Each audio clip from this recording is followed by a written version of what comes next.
રાજકોટના સજાદિયાળી ગામના શ્રદ્ધાબેન સોરઠિયા આજે ગુજરાતની લાખો મહિલાઓ માટે પ્રેરણાનું કિરણ બન્યા છે। બહેનો આજે ડ્રોન ટેકનોલોજીના સહારે આકાશ આંબી રહી છે। લખપતિ દીદી બની આર્થિક આઝાદીનો નવો ઇતિહાસ લખતી શ્રદ્ધાબેનની સફળતા સાબિત કરે છે કે જો તક મળે તો નારી શક્તિ શૂન્યમાંથી સર્જન કરી શકે છે। ચાલો જાણીએ આધુનિક ખેતી અને આત્મનિર્ભરતાની।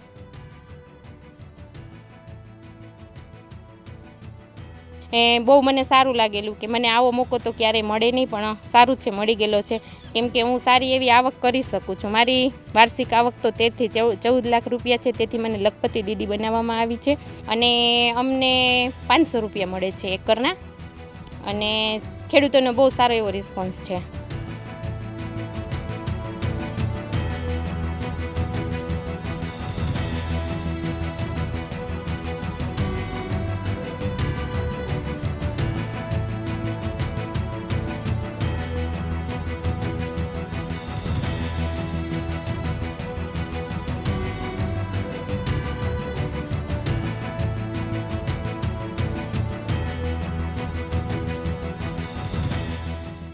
અને આ ડ્રોન મળ્યું એનાથી અમને ઘણો ફાયદો થયો છે અને ખેડૂતના જે 10 વીઘાના ખેતરમાં 4 થી 5 કલાક જેવો સમય લાગે છે સ્પ્રે કરવાનો, એ આ ડ્રોનથી 1 કલાકમાં થઈ જાય છે અને દવા બી ઓછી જોઈએ છે અને એ 1 એકડમાં સ્પ્રે કરતાં 7 મિનિટ થાય છે, તો 1 કલાકમાં કામ પતી જાય છે અને ટાઈમની બચત થઈ છે, સમયની બચત થઈ છે અને ગવર્મેન્ટ સબસિડી આપે છે, તો ખેડૂતને પૈસા પણ મજૂરી ખર્ચ જેટલા જ જોઈએ છે।